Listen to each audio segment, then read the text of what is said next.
Hi there. I'm Dean Walker, and I'm the founder of livingresilience.net and the podcast, The Poetry of Predicament, which is a YouTube channel, and a number of other elements, all of them designed to be of support to people who are brave enough to see our world is in trouble, that we are looking at and facing the collapse of Earth and human systems, a challenge the likes of which humanity has never seen before. This video series is intended to be a gateway, a place for everybody who's approaching this work to start on the same patch of ground. It's kind of a common ground for us all to start what could be seen as an extraordinary journey, perhaps the most dramatic journey in human history. There are those who consider that this is not just a journey, but possibly a collective or global rite of passage. Whichever way you view it, these are incredible times, and what we would recommend in this line of work is that these are not times to try and gut this one out alone. This is a great time to find other people, kindred spirits, for this extraordinary journey. We're imagining that there are two kinds of people that'll primarily be attracted to this kind of work. One is the kind of person that's been around this block a few times. They are familiar with words like collapse or predicament, and they have a very full awareness of and experience with some of the challenges that are built in to taking on this topic and integrating it into our lives. The other folks that will start here at this same gateway are people who are newer to this conversation. They often show up into the introductory level work that we do and just have a sense, something in their gut is telling them things are not okay, whether it's really any scale that they're looking at, if it's their own family, their own neighborhood or community or city, state, nation, and even globally. Whatever level of perception that they have in the world, they're able to get that feeling that things are not all right the way they're going. And this is a pretty great place to start if you are new to this conversation. It's very, very important to be able to find a grounded and hopefully a supported path for you to follow, because as we all know, we're living in a post-truth world, a world of fake news and remarkable amount of negative politics, negative social media, an extraordinary wall of resistance to having someone be clear and grounded and move forward in a powerful way. That's what we're intending with certainly this introductory series. It's just 4 brief videos, and we'll get to how these operate and so on. But what we're hoping is that you're going to find enough value in this particular series that you'll be drawn to continue on. That we'll be offering many, many different video learning series as the time goes on. And we're hoping that you will not only find this valuable for yourself alone, but that you will start to gather kindred spirits with whom you can do this important work. So where you find yourself now is episode 1 of a 4-part series, Living in Two Worlds, an introduction to navigating the most challenging time in human history. We often like to name each of the episodes in the form of a question. It could be said that the people who are the most adept at generating powerful questions are going to be the most adept at walking this path, taking this powerful journey. The question that we'd like to begin episode 1 with is, where do I begin? In this episode, we're going to be speaking about the most obvious aspect of collapse of Earth and human systems that's currently going on the planet, and that is climate change. As you'll discover in later episodes and later learning series, we definitely do not focus primarily or even secondarily on climate change. You'll soon see that we're prone to taking a far more systemic view, but we'll get to that later.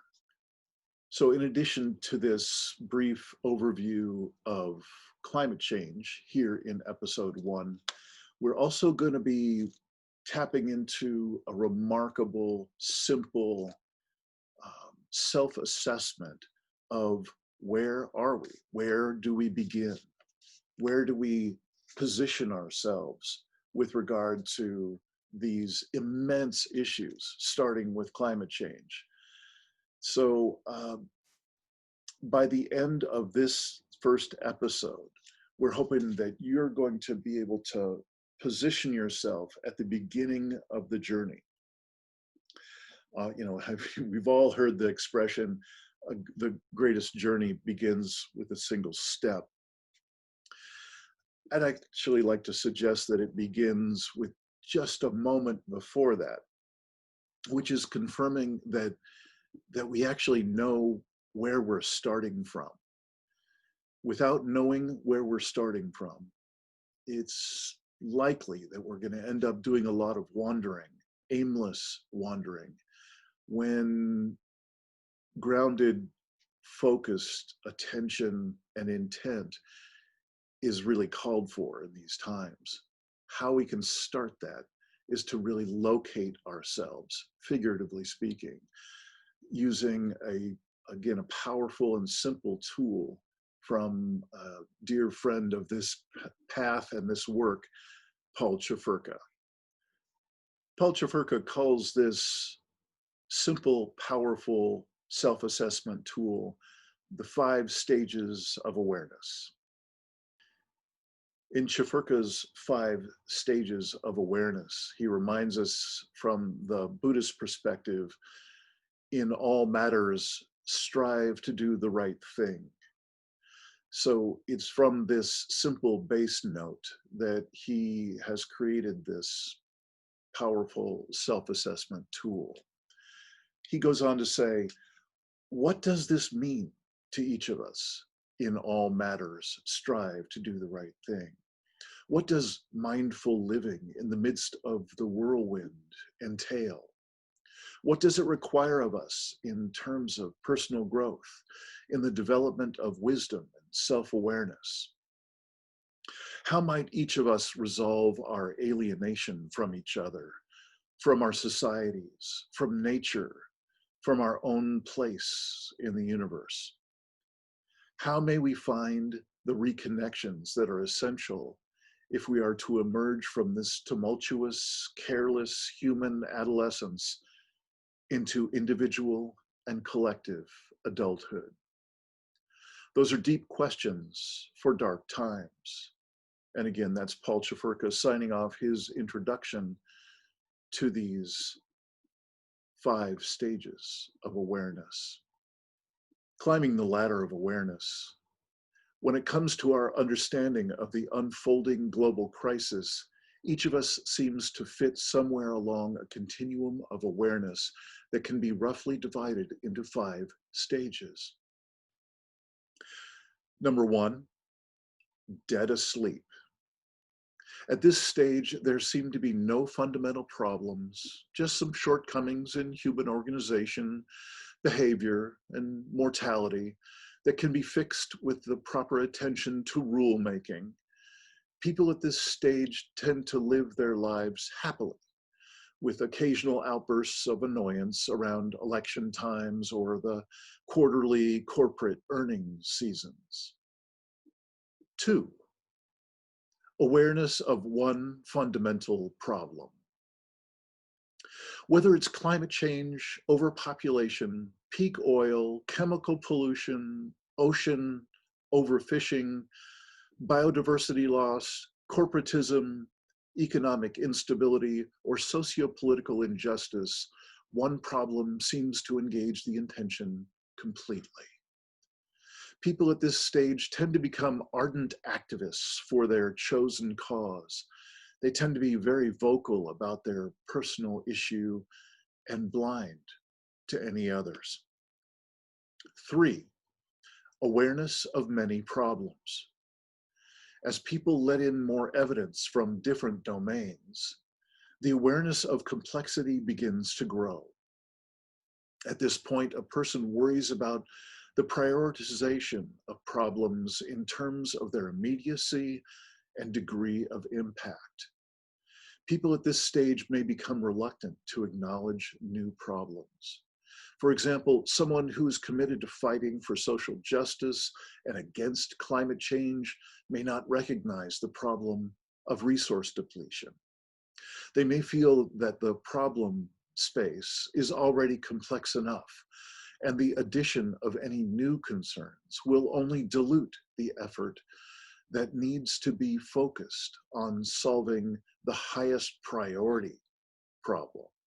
4, awareness of the interconnections between the many problems. The realization that a solution in one domain may worsen a problem in another marks the beginning of large-scale system-level thinking. It also marks the transition from thinking of the situation in terms of a set of problems to thinking of it in terms of a predicament. At this point, the possibility that there may not be a solution begins to raise its head. People who arrive at this stage tend to withdraw into tight circles of like-minded individuals in order to trade insights and deepen their understanding of what's going on.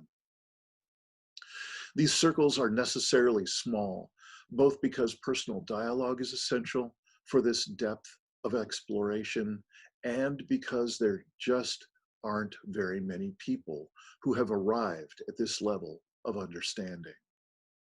5, awareness that the predicament encompasses all aspects of life.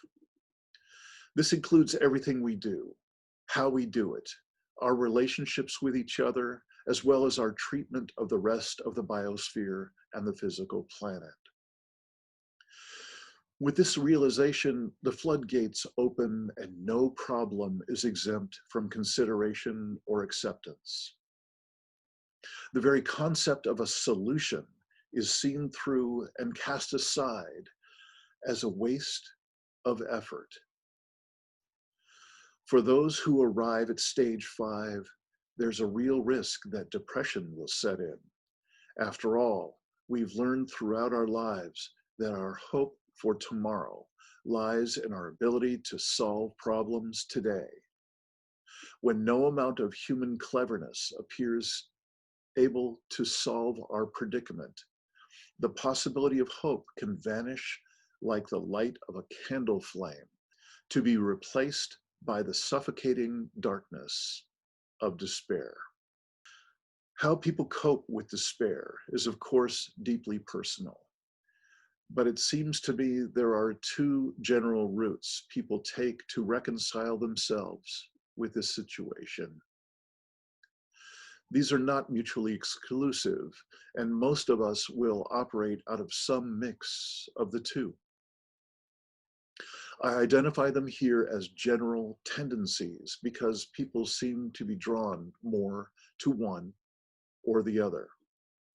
I call them the outer path and the inner path.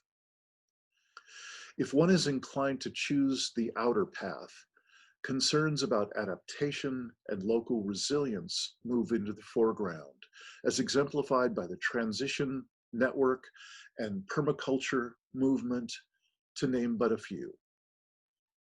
To those on the outer path, community building and local sustainability initiatives will have great appeal.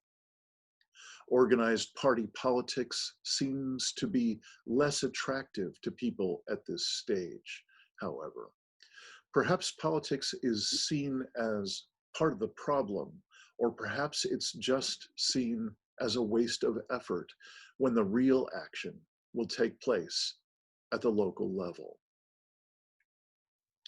If one is disinclined to choose the outer path, either because of temperament or circumstance, the inner path offers its own set of attractions. Choosing the inner path involves reframing the whole thing in terms of consciousness, self-awareness, and or some form of transcendent perception. For someone on this path, it is seen as an attempt to manifest Gandhi's message, become the change you wish to see in the world, on the most profoundly personal level. This message is similarly expressed in the ancient Hermetic saying, as above, so below, or in plain language, in order to heal the world, first begin by healing yourself. However, the inner path does not imply a retreat into religion. Most of the people I've met who have chosen an inner path have as little use for traditional religion as their counterparts on the outer path have for traditional politics. Organized religion is usually seen as part of the predicament rather than a valid response to it. Those who have arrived at this point have no interest in hiding from or easing the painful truth. Rather, they wish to create a coherent personal context for it. Personal spirituality of one sort or another often works for this, but organized religion rarely does. It's worth mentioning that there is also the possibility of a serious personal difficulty at this point. If someone cannot choose an outer path for whatever reason, and is also resistant to the idea of inner growth or spirituality as a response to the crisis of an entire planet, then they are truly in a bind. There are few other doorways out of this depth of despair. If one remains stuck here for an extended period of time, life can begin to seem awfully bleak, and violence against either the world or oneself may begin to seem like a reasonable option. Keep a watchful eye on your own progress, and if you encounter someone else who may be in this state, please offer them a supportive ear. From some observations, each successive stage contains roughly 1/10 of the number of people as the one before it. So while perhaps 90% of humanity is in stage 1, less than 1 person in 10,000 will be at stage 5, and none of them are likely to be politicians. The number of those who have chosen the inner path in stage 5 also seem to be an order of magnitude smaller than the number who are on the outer path. I happen to have chosen the inner path as my response to a stage 5 awareness. It works well for me, but navigating this imminent transition, shift, metamorphosis, call it what you will require all of us, no matter what our chosen paths, to cooperate on making wise decisions in difficult times. Best wishes for a long, exciting, and fulfilling journey. Paul Chafurka. All right, so we've got the Paul Chafurka levels of awareness exercise laid out. And this, like every other episode of every other deep adaptation oriented learning series here, you're going to find a packet of information, a packet of exercises, written materials that you're going to be able to download and hopefully make good use of in between the sessions. You're also going to be able to find some extra video clips and sometimes music, sometimes comedy. I'm going to try and mix it up for you so that it's not just me droning on or you having to read through a lot of dry material. This was a kind of a special case of I wanted to read Paul Chafurka's work verbatim. I think it's very, very strong, and I so appreciate his work and creativity in putting it together. So I'd like to invite you to take on an extra assignment, if you will, between this episode and next. I'd like you to practice, of course, look at assigning yourself on Paul Chafurka's scale. And I'd also like to ask you to start really scanning the world around you and the people around you, and just doing a sort of an assessment, if you will, people watching, of what level does people seem to be on, whether you're watching the news or you're talking with friends or family. And it's meant to be just an informal thing, not to be making some judgment about people as better or worse, but really just gaining some acuity and seeing people through this frame. And I'm about to play you some clips of a person who's become quite famous in the past year and a half or so. And that, of course, is Greta Thunberg. And well, I'd like you to look at Greta's words and her speaking, assess where is she on Paul Chafurka's scale of levels of awareness. I'd also like to ask you to just scan the people in the audience or audiences that she's speaking to, the UN, the rich folks at Davos, and so on, and just assess where are they on Paul Chafurka's level of awareness. Start to flex that muscle, if you will.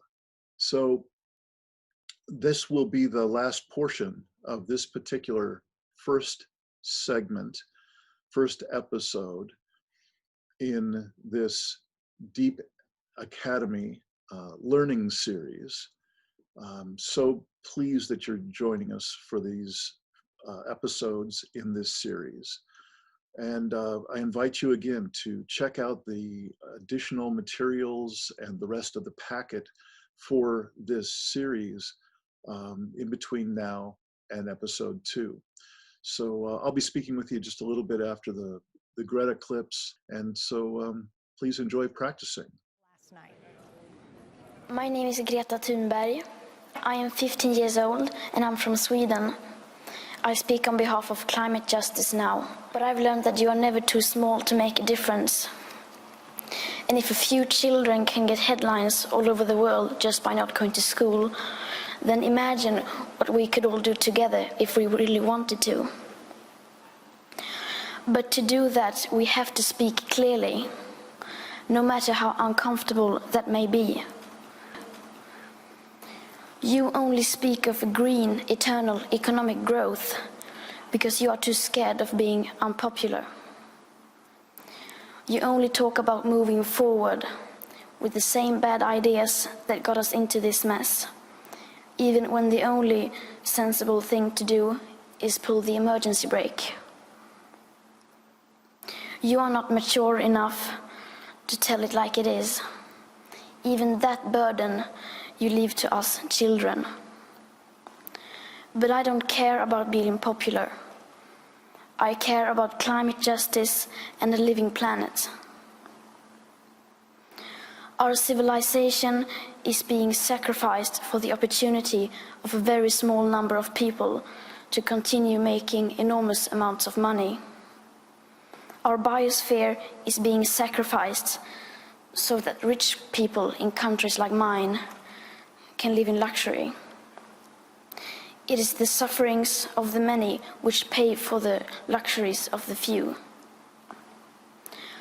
The year 2078, I will celebrate my 75th birthday. If I have children, maybe they will spend that day with me. Maybe they will ask me about you. Maybe they will ask why you didn't do anything while there still was time to act.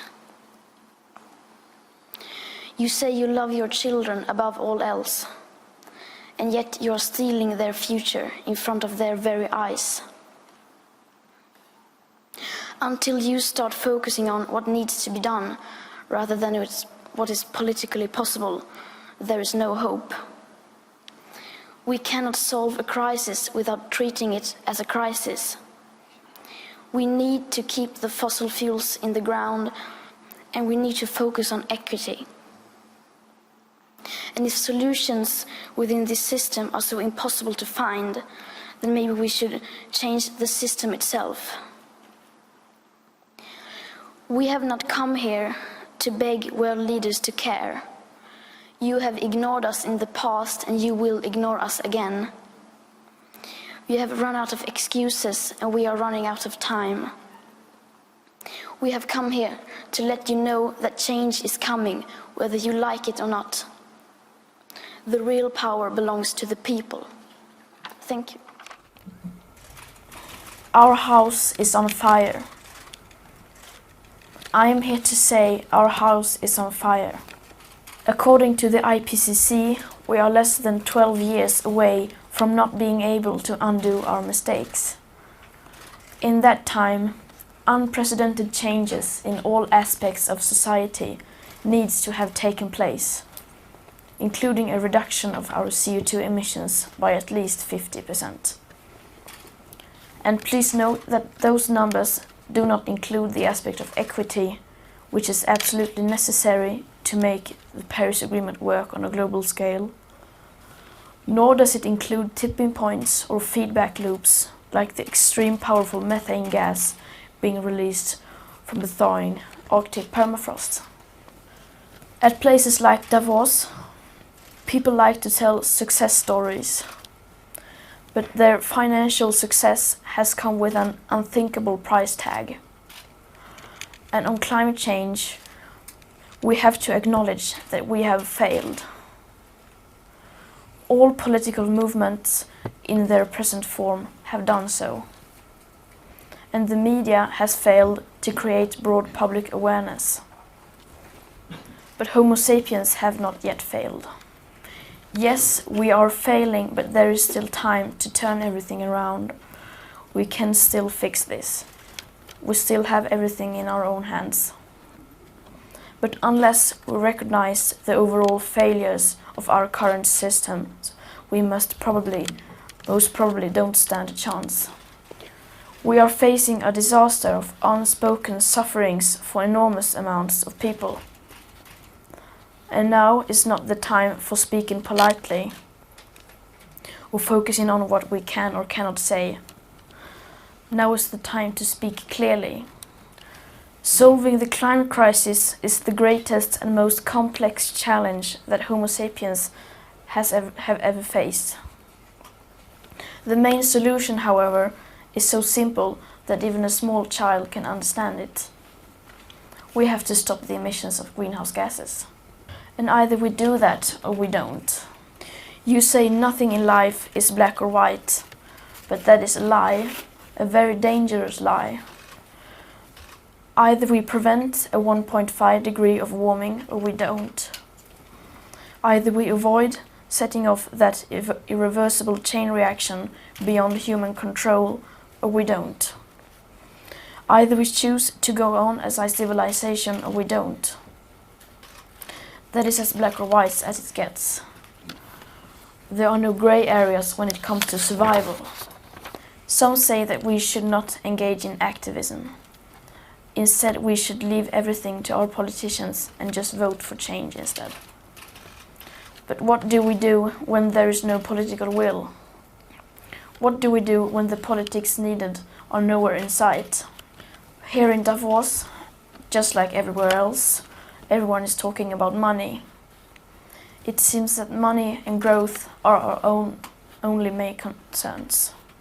And since the climate crisis is a crisis that has never once been treated as a crisis, people are simply not aware of the full consequences of our everyday life. People are not aware that there is such a thing as a carbon budget, and just how incredibly small that remaining carbon budget is.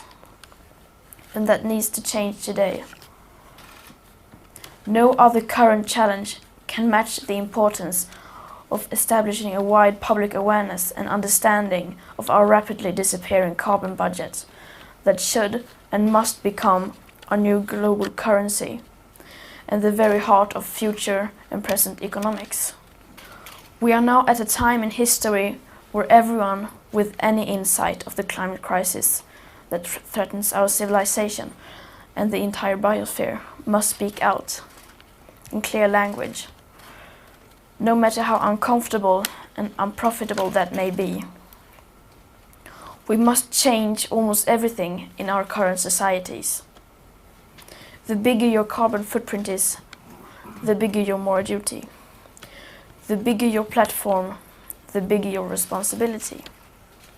Adults keep saying we owe it to the young people to give them hope. But I don't want your hope. I don't want you to be hopeful. I want you to panic. I want you to feel the fear I feel every day. And then I want you to act.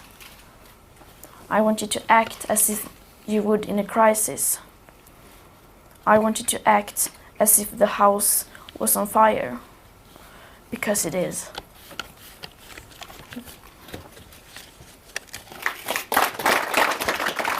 All right. So those are the clips from Greta Thunberg, and just have a few extra questions to ask you to consider and also to view through Paul Trafurka's filter, his levels of awareness. The first question is, how did we become a species that invited the denial of science? What happened that allowed us to be a global culture that boldly ignored 30 years of scientists' warnings of our ecocidal human operating system? The last question is one that I'd like you to keep track of as you go through all 4 of these initial episodes in this first learning series. What are the climate change impacts that you're most concerned about? Temperature rise, sea level rise, decline in food production, ocean acidification, global extremes in weather and fire. When do you estimate these items of concern for you will occur? What is the timeline that you estimate these things will occur?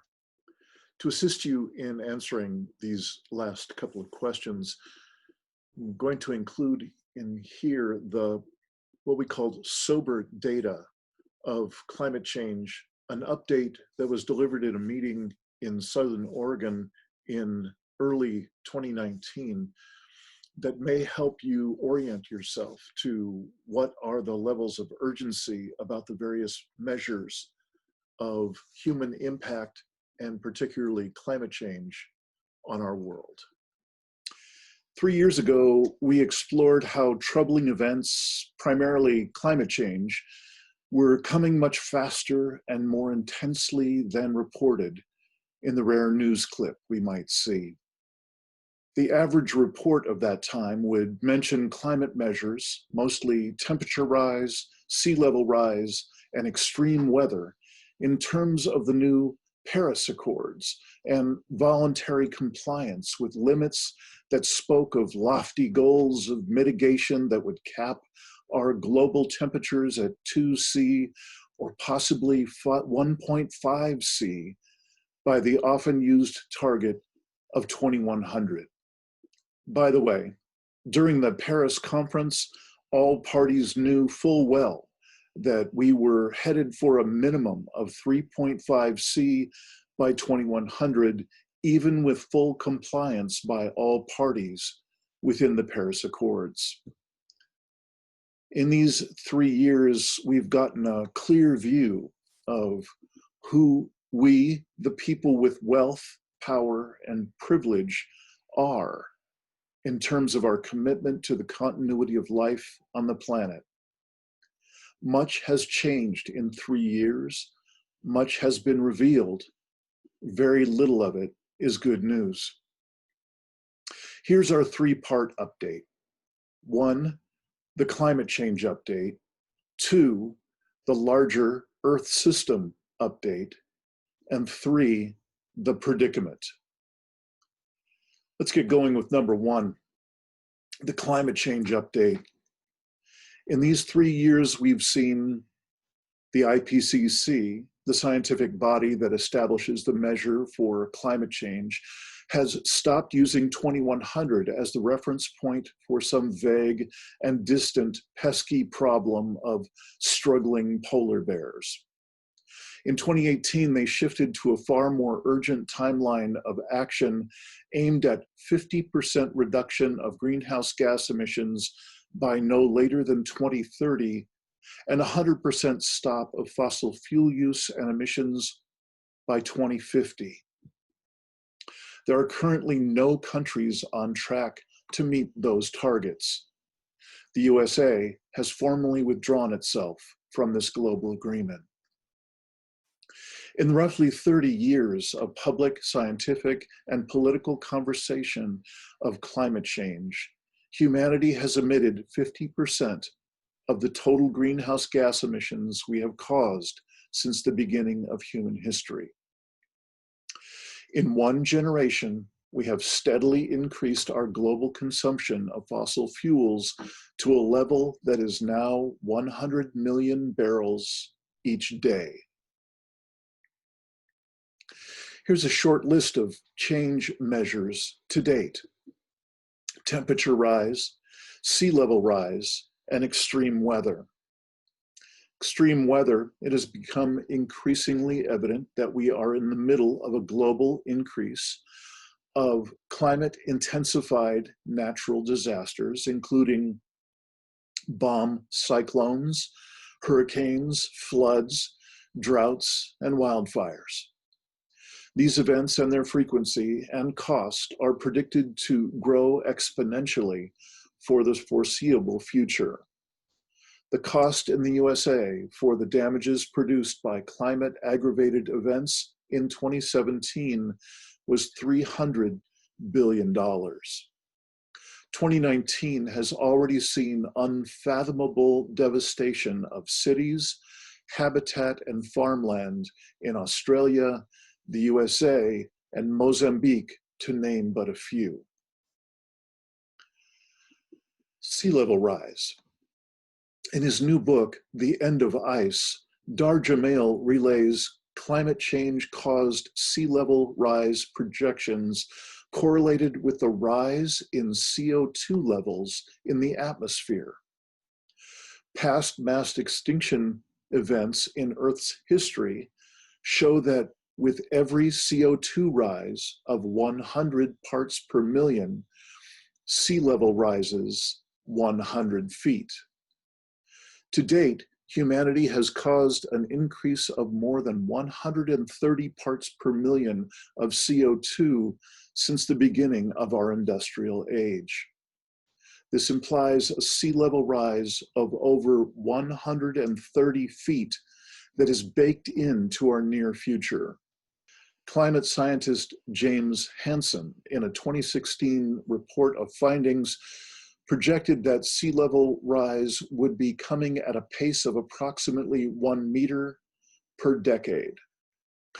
temperature rise.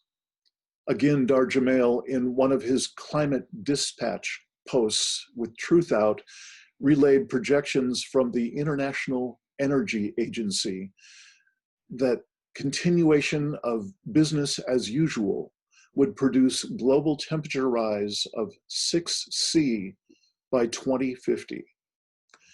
BP and Shell both have published their working projections for near-term temperature rise of 5°C by 2050. These temperatures are often described by the most conservative climate communicators with the words catastrophic and uninhabitable. Thank you so much for your attention and your care in participating in this initial series. I look forward to seeing you in session 2.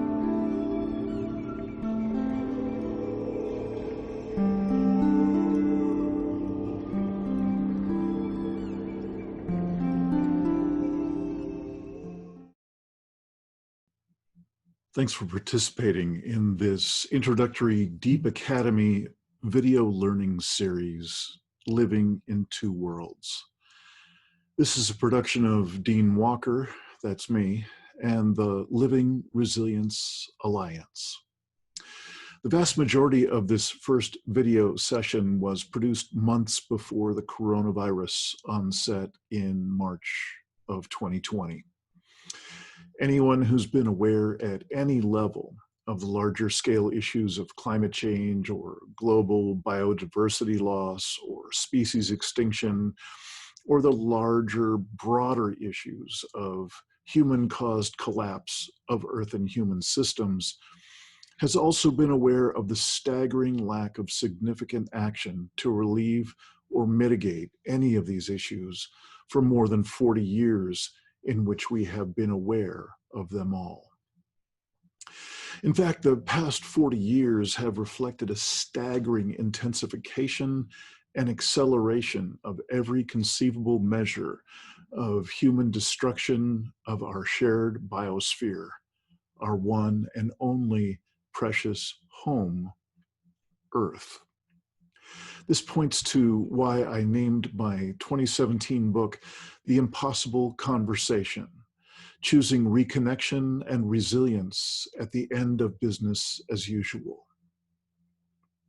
To get right to the point, I crafted the first few Living Resilience Deep Academy video learning series to offer support and resources to a public that even the most committed activists among us had become deeply jaded, numb, distracted, willfully ignorant, many discouraged, even apathetic or resigned.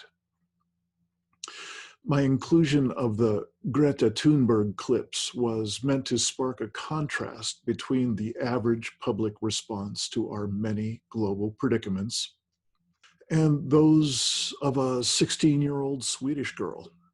How have we become a people that is so collectively numb and willfully ignorant to our own well-known overshoot in consumption, are causing the Earth's sixth mass extinction, and our collective indifference to the endlessly repeated climate change statistics of ever-increasing CO2 emissions and corporate, governmental, and societal aggressive indifference to our existential trajectory.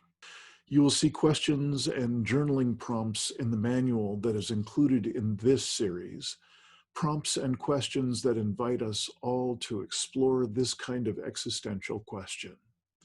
These types of inquiries into how have we come to be a species that has come to the brink of our own self-caused collapse and perhaps extinction. Look for yourself. See if you've been surprised or moved to any kind of emotional response by any of the content of this video so far. Chances are you have not been moved at all. Hats off to you if you have actually been moved by any of the content of this video. Then came coronavirus. Within a couple of weeks of the official onset in the privileged countries, we were already seeing a stunning and completely unpredictable occurrence. We saw the rather rapid slowdown and eventual stop of substantial segments of the business as usual human operating system. In less than 2 weeks' time, we were able to see real-time adjustments of our precious business as usual human operating system. Adjustments that for the 40 years prior were deemed the ultimate in sacred cows. Adjustments that could, quote, never be considered, unquote, in any conversation about mitigating climate change, not to mention species extinction or environmental or social equity issues. All of a sudden, the real concern about our shared mortality had shifted us out of our collective aggressive apathy about our killing off our own habitat to a new level of awareness of how important people are at every level of our socioeconomic ladder. It appears that this time comes laden with both good news and bad news, with an extra dash of no one knows how anything's going to turn out thrown in for good measure. We here at Living Resilience Deep Academy don't pretend to have any special knowledge or ability to foretell the future. What we do have is the years of research into the science-based data and projections addressing our many global predicaments. Predicaments which have been quietly waiting in the wings during this 24/7 shit show that is COVID-19. What we have is our admittedly human and fallible perspective that we are in the midst of human-caused collapse of Earth and human systems, and there is much more to come in the very near future. What we have is, as you will see in the remaining sessions of this introductory series, humanity staring down a human-caused stew of challenges, problems, and predicaments, all of which appears to have been caused by our collective disconnection from all of the primary sources of meaning and relationship in human life. More on this in the next videos and in all Living Resilience Deep Academy series. It seems that devil's deal we've struck was all the fossil fuel luxury, wealth, progress, ingenuity, power, control, extraction, consumption that we could possibly eat in exchange for all our primary sources of meaning and relationship in human life. Those being deeper self, other people, earth, and soul, disconnected from them all.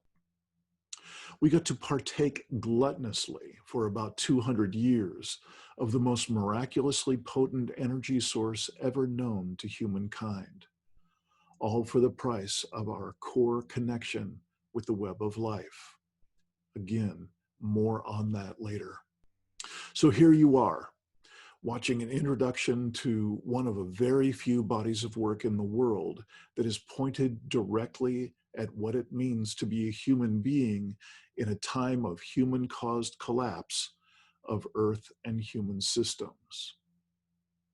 We hope you find great value in participating in this intro series.